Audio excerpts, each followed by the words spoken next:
It's your boy G, and we're back, season 3 of Leaders Create Leaders. New day, new goals, let's own it. So check it out. If you have an idea, a vision, you want to bring something to the world, and you're just waiting for somebody to come and give you a hand, then trust me when I tell you you've already lost. You have to start taking action right now. And in this episode, we're gonna be going and meeting up with my boy Chris Stamp. He's become one of the most sought after streetwear designers in the game. And we're gonna talk about how he went from literally just someone who had this passion for designing when nobody kind of knew about the brand to now becoming one of the biggest streetwear brands in the world.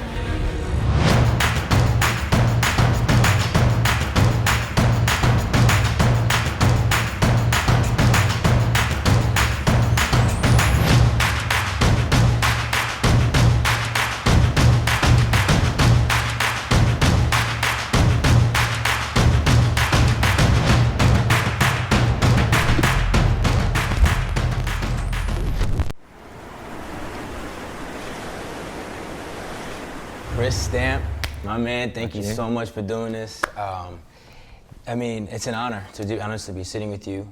You are someone I've been following for a minute. I actually grew up loving fashion, growing up as a skater, BMX, and it kind of grew. Initially, when I first was growing up, like one of my first inspirations, believe it or not, was Mark Echo. And me as well. For real? 100%. And so like I've always followed fashion. It's been one of the toughest industries for me to break into. I've invested in different times, different people. But it's something that for me as an entrepreneur, as an artist, I've always enjoyed it, and it's amazing what you have accomplished, man, at your age. Yeah, I appreciate that. It's really dope. I mean, you won the CFDA not too long ago as a finalist. You were featured as, you know, one of the best designer for menswear in 2015 by GQ.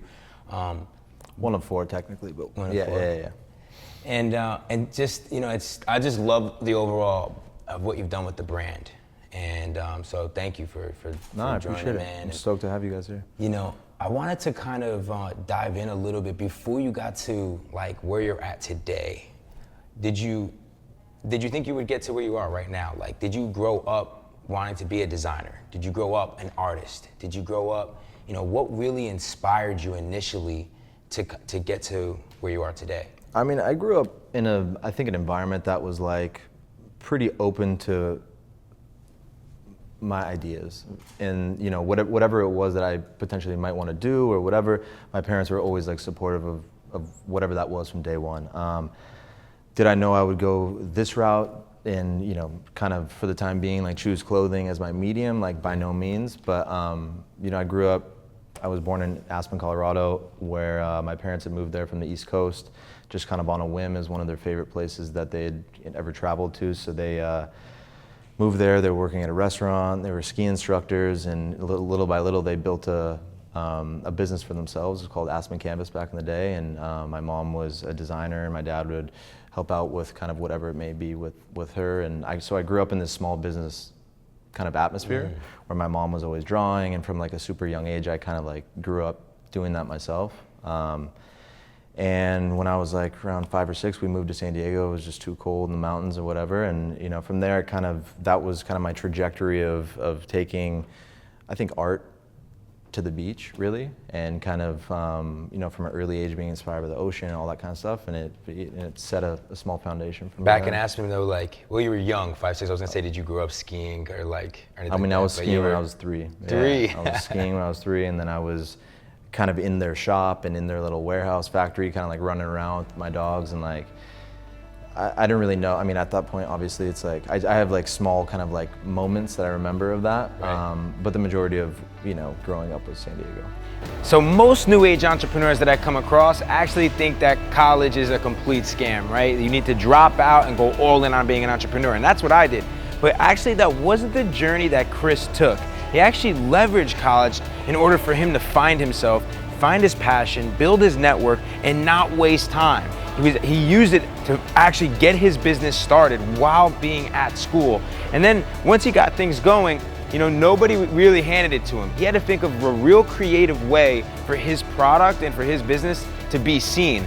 I was like, I don't really know if college was in the books for me, really. I was like, this is cool, we're like living by myself, and like I have my own thing going on, but I kind of had this thing in me too where I was like, I need to get out of here, and I want to start making money. I want to start kind of doing something for myself, and I want to start building something. And I feel like there's a hindrance of, all right, I still need to be here for another 2 years, whatever it may be. Like, is that in the cards for me? So about 2.5 years into me being at Cuesta, you're supposed to get out of there in 2. It took me additional 2.5. I was going to go to San Francisco State, and I was going to study.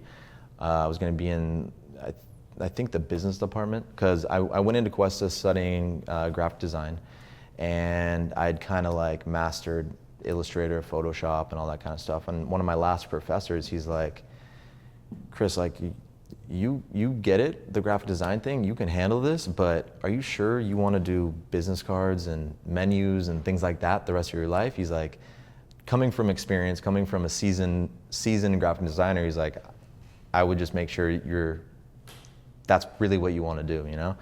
So from there I was like, oh shit, like maybe I don't want to do this. I'm too pigeonholed to one thing. So I started thinking about like, all right, maybe I just want to transfer into the business department, and I want to kind of like broaden my horizon if I'm really going to stick this out. If I'm going to stay in college and I'm going to do it, like I've already come so far, like 2.5 years in, I don't know if I just want to quit. Yeah. So I made the decision at the time. I was like, all right, let me broaden my horizon, kind of have like a graphic design background, so I kind of understand that. And art has been something that's been in my life for so long that I feel like my day-to-day is going to be always somewhat art related. Something within the arts I'm going to be doing on a daily basis. And if I broaden the horizon, maybe that'll give me a little bit better understanding of the business world, so I can create something and I can be more, two-sided of the brain. And you had another hustle though too, right? Like, didn't you also, you were like one of the pioneers, like hustling chucks, like designing chucks and stuff like that. So the end of Cal Poly, yeah, there was like your senior project is within like the entrepreneurship that major that I kind of carved out. Your senior project is create a business plan, start to finish, submit within this like competition or whatever, and that's your senior project. So my senior project was stamped. And what it was kind of a Nike ID type inspired business, but it was all custom shoes based on the Converse Chuck Taylor. So it was a website you could go on with like a list of maybe 40 different designs that I kind of just had created. And you click on the design, it puts it up on the Chuck, you order the Chuck online, and then you get your pair of shoes. Dope. My teacher at the time was like, yeah, I don't really see any future in this. Like, it probably is not going to be anything. And I was like, well, whatever. And he still kind of loved it, but he was like, is that scalable? Is it something like realistic that you can turn into something, you know? And at the time I was just like naive and like, well, I don't give a fuck. Like, I'm just going to see what happens, you know? Yeah. And so I did that the last 6 months I was there. And then after I graduated, that was like, that September I moved straight to LA. But you actually launched that business and were selling chucks? I mean, it took me a minute. Yeah. I moved to LA and I didn't stop with the idea. Right. Like I was working at a restaurant in Beverly Hills. I was like buying chucks in Santee Alley downtown LA, and I was like working at a restaurant all day, and then I was like painting chucks all night, and just kind of like, and also using a little bit of that money and a little bit of money that I had borrowed from a family friend to design the website and actually make that experience, that shopping experience, be legit. Wow. And that was the beginning of Stamped. That was the beginning of Stamped. My name is Chris Stamp. This is Stamped, and we design menswear. I design because of a true passion for creating and making things, for translating art into fashion. I've always had a vision of applying my creativity to multiple disciplines: furniture, photography, sculpture, while keeping my emphasis on fashion. It never stopped. I mean, now it's like one of the most renowned brands, like modern day brands for menswear, contemporary, high fashion, avant street, in the... Not yet, we're getting there, I hope, but yeah, we're making strides, I think, in the right direction. Yeah, I mean, and you're collaborating with some of the best artists out there, the best brands. Got my Pumas on, Stamp Pumas. I mean, it's been a long journey though, right? Like a lot of people now come across you and they come across the brand and they, they don't realize, I think a lot of people don't realize the journey on what it took to get to like where it is today. And like, do you ever take a second to like think about that? Like, man, like I remember when I was first painting those chucks to like now having the store, having the warehouse, having a team, like, you know, do you ever take the time to like think about that as like how long it's taken you to get here?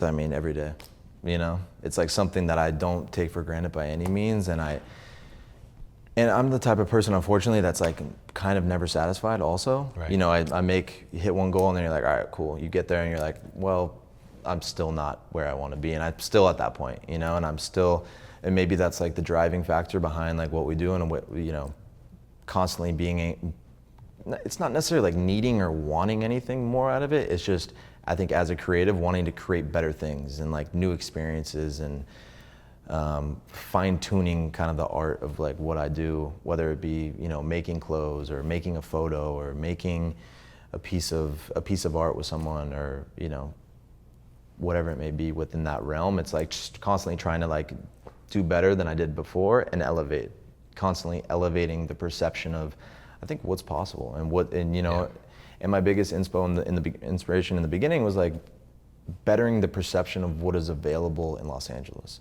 or in Southern California. You know, one of the things when I first started in this, it was like all the main designers or just creatives were coming out of New York or Paris, or it was just like this thing that I think younger people never thought was obtainable, because it was just something where you just read about it or see about it and it's like, yo, that can't happen here or whatever. And I was like, no, I don't think that's true. I think there's like just as much talent or perspective or whatever it may be here. It just needs to be enlightened, or you need to enlighten somebody on what's out there, what's possible.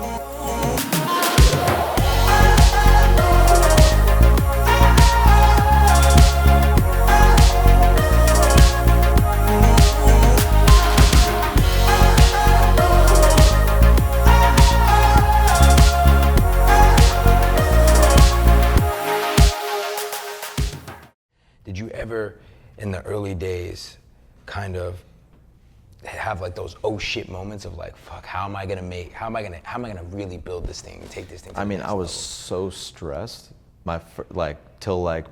I mean, I'm still stressed, but Yeah. those early days, you know, you wake up and you're like, I don't know, is this gonna be here tomorrow? Right. Is this like something, like, is this, you know, I went through that level of anxiety, that level of like self-doubt, that level of just, you know, I don't know if I can, do I have what it takes in order to fucking do this? And I think for me, like, what I did learn early on is like how important as like a young entrepreneur it is to be positive.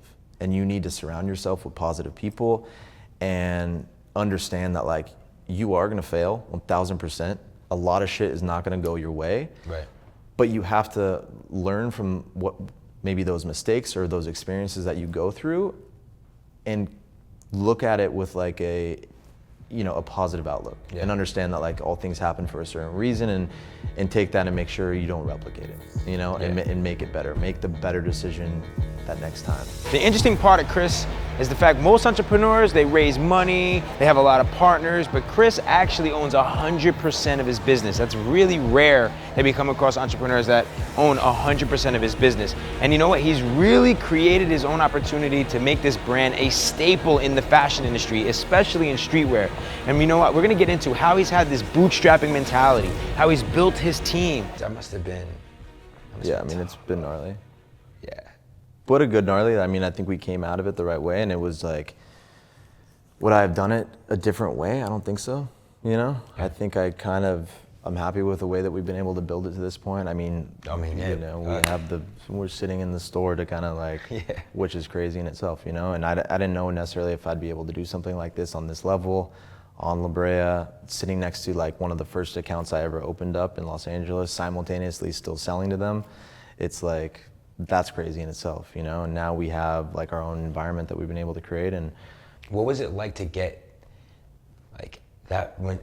At what point did you feel like, man, I finally hustled and got that first sale, maybe the first store that believed in you? Or like, at what point did it hit you?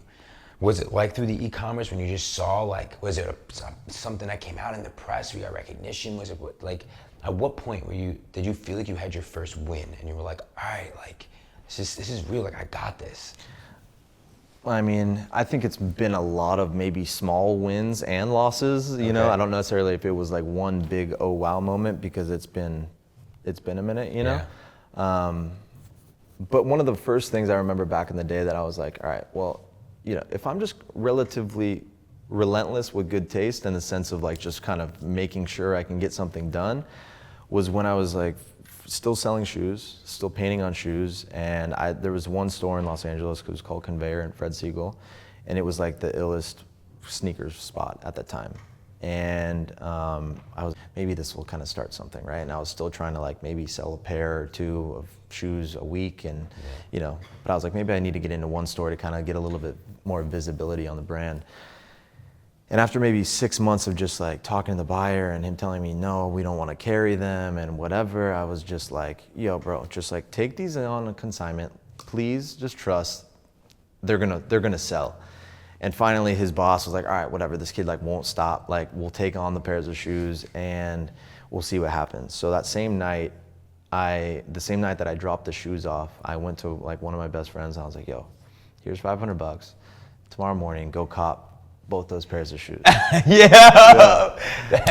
And he was like, all right, got you. So he went in there that morning into Conveyor, he copped the pair of shoes, and the dude, like the buyer called me, he's like, bro, you have no idea.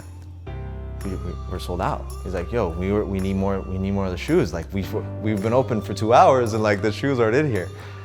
So that same week I made more shoes, brought it back, obviously, and they just slowly started selling, and I think it was maybe the perception that they had initially from like, wow, maybe these are like a thing or whatever, you know? They kind of just started selling in there, and that was like the first kind of little win to like give me a little bit more confidence to like keep going, keep kind of pushing.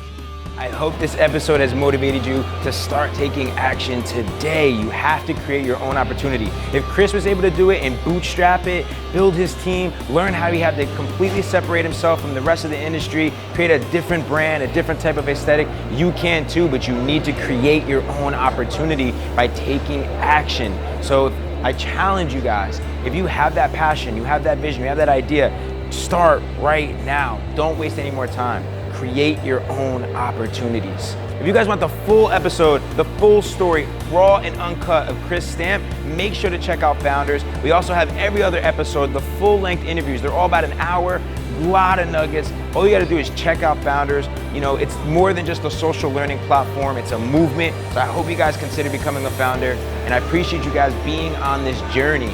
It's your boy GA. Until next episode, peace. New merch alert, I'm excited to announce that we are finally releasing our Leaders Create Leaders merchandise. All you have to do is head to the link in our description below and make sure to get it now because they're all in limited quantities. I want to repost you guys, so make sure if you're joining the squad, the hashtag LCL squad so I can find you and post you up.